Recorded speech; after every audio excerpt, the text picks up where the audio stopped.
Assalamualaikum warahmatullahi wabarakatuh. Kami dari Fakultas Tarbiyah dan Ilmu Keguruan Jurusan Pendidikan Agama Islam kelas PAIB akan mempresentasikan kerja kelompok kami mata kuliah usul fikih dengan materi Hukum Taklifi. Kelompok 3 beranggotakan sebagai berikut.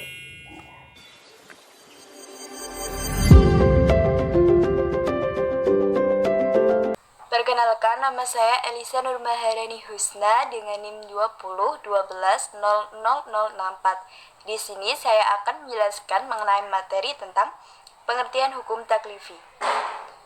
Untuk pertamanya, mari kita mengetahui tentang pengertian taklifi. Apa itu taklifi? Taklifi artinya memberatkan atau membebankan.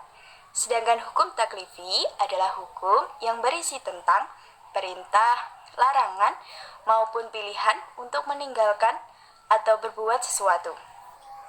Jadi, hukum taklifi mempunyai poin-poin yaitu merupakan hukum sasaran pada mukallaf dan berisi larangan, perintah, dan pilihan untuk berbuat atau meninggalkan sesuatu. Kemudian kita masuk kepada pembagian dari hukum taklifi.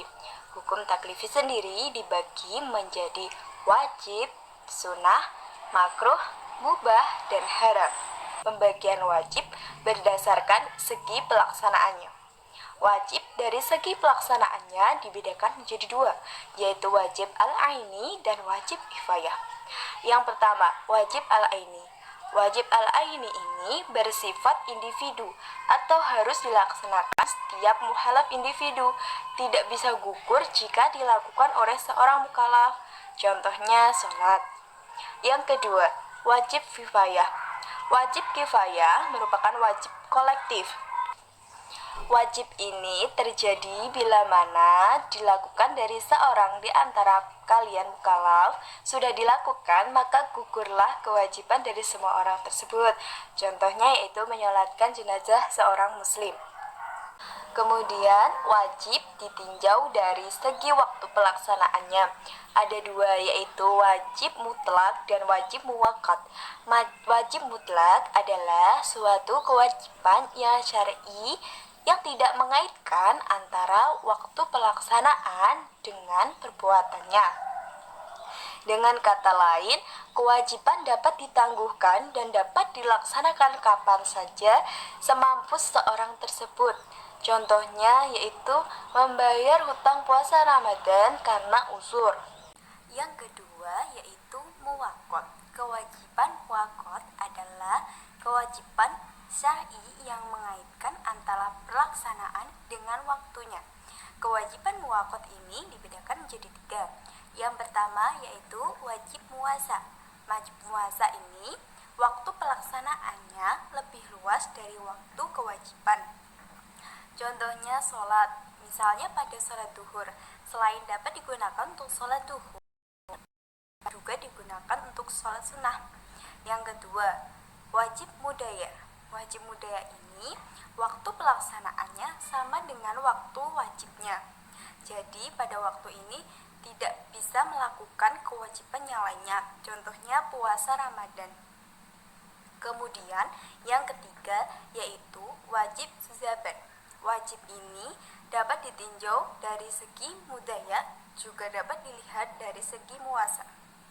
Selanjutnya, wajib ditinjau dari segi kadar kewajiban yang diperintahkan. Ada dua, yaitu muhadat dan ghairu muhadat.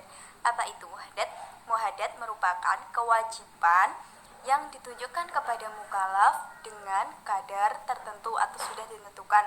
Contohnya mengeluarkan zakat mal, mengeluarkan zakat fitrah. Yang kedua yaitu ghairu muhadat. Ghairu muhadat merupakan kewajiban yang tidak ditentukan kadar atau ukuran tertentu, misalnya menafkahi keluarga. Kemudian wajib ditinjau dari segi perbuatan yang diperintahkan dibedakan menjadi dua. Yang pertama yaitu wajib muayyan. Wajib muayyan adalah suatu kewajiban yang diperintahkan untuk berbuat satu perbuatan tertentu. Misalnya kewajiban sholat 5 waktu, kewajiban puasa Ramadan, kewajiban bayar zakat. Yang kedua yaitu wajib muhayyar. Wajib ini diperintahkan untuk berbuat berbuat salah satu perbuatan tertentu dari beberapa perbuatan. Contohnya membayar kafaroh karena melanggar sumpah. Assalamualaikum warahmatullahi wabarakatuh. Perkenalkan, nama saya Dilatul Harisha, NIM 2011049. Di sini saya akan melanjutkan presentasi tentang hukum taklifi. 2. Sunnah. A. Pengertian sunnah. Pengertian sunnah yaitu perbuatan yang dianjurkan oleh syar'i untuk dikerjakan, atau suatu perintah yang apabila dilaksanakan maka akan diberi pahala, sedangkan jika ditinggalkan tidak berdosa. B. Pembagian sunnah. 1. Dari segi selalu dan tidak selalunya Nabi melakukan perbuatan sunnah. A. Sunnah mu'akkad atau sunnah yang sangat dianjurkan, yaitu perbuatan yang selalu dilakukan oleh Nabi di samping ada keterangan yang menunjukkan bahwa perbuatan itu bukanlah sesuatu yang fardu. Contoh sholat witir. B. Sunnah ghairu mu'akkad atau sunnah biasa, yaitu perbuatan yang pernah dilakukan oleh Nabi, tetapi Nabi tidak melazimkan dirinya untuk berbuat demikian. Contoh sholat sunnah 4 rakaat sebelum zuhur dan sebelum asar. 2. Dari segi kemungkinan meninggalkan perbuatan. A. Sunnah hadiyu, perbuatan yang dituntut untuk melakukannya karena begitu besar faedah yang didapat darinya. Contoh sholat hari raya. B. Sunnah zaidah, yaitu sunnah yang bila dilakukan oleh mukallaf dinyatakan baik, tetapi bila ditinggalkan, yang meninggalkannya tidak diberi sanksi apa-apa. Contoh, cara-cara yang biasa dilakukan oleh Nabi dalam kehidupan sehari-harinya. C. Sunnah nafal, yaitu suatu perbuatan yang dituntut sebagai tambahan bagi perbuatan wajib. Contoh, sholat tahajud. 3. Makruh. A. Pengertian makruh. Perbuatan yang dilarang secara tidak pasti itu disebut dengan makruh. Pada dasarnya, makruh itu adalah sesuatu yang dilarang, tetapi larangan itu disertai oleh sesuatu yang menunjukkan bahwa yang dimaksud dengan larangan itu bukanlah haram, tetapi sebagai sesuatu yang dibenci. Menurut para jumhur fuqaha, makruh adalah suatu larangan syara' terhadap suatu perbuatan, tetapi larangan tersebut tidak bersifat pasti lantaran tidak ada dalil yang menunjukkan atas haramnya perbuatan tersebut. B. Pembagian makruh. 1. Makruh tahrim, yaitu tuntutan meninggalkan sesuatu perbuatan secara pasti tetapi dalil yang menunjukkannya bersifat dhonni dari khobar wahid. Contohnya, melamar wanita yang sudah dilamar orang lain atau menawar barang yang sudah ditawar orang lain.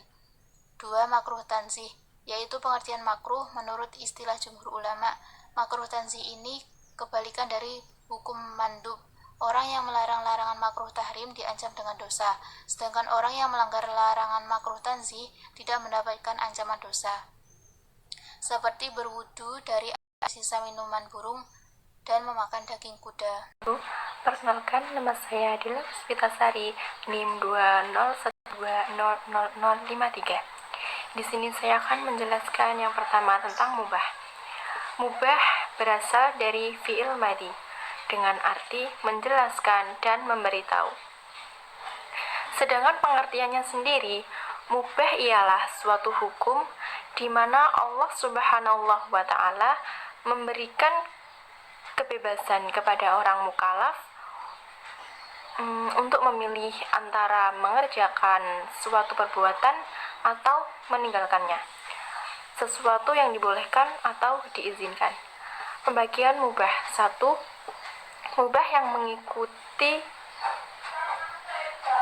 suruhan untuk berbuat. Yang kedua, mubah yang mengikuti tuntunan untuk meninggalkannya. Yang ketiga, mubah yang tidak mengikuti sesuatu. Dan yang keempat, mubah yang tunduk kepada mubah itu sendiri. Kedua adalah haram.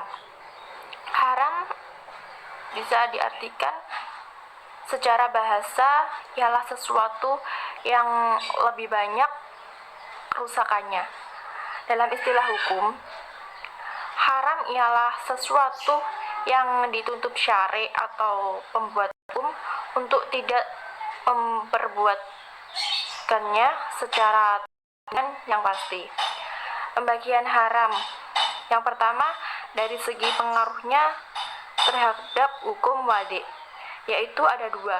Yang pertama adalah haram zati dan yang kedua haram ghairu zati. Yang kedua dari segi pengecualian terhadap hukum larangan, yaitu ada dua. sesuatu yang terlarang secara zati dan sesuatu yang dilarang karena hukum zatnya. Sekian presentasi dari kelompok 3 mengenai materi hukum taklifi. Ada kurangnya kami mohon maaf. Wallahul muwaffiq illa aqwami at-thoriq. Wassalamualaikum warahmatullahi wabarakatuh.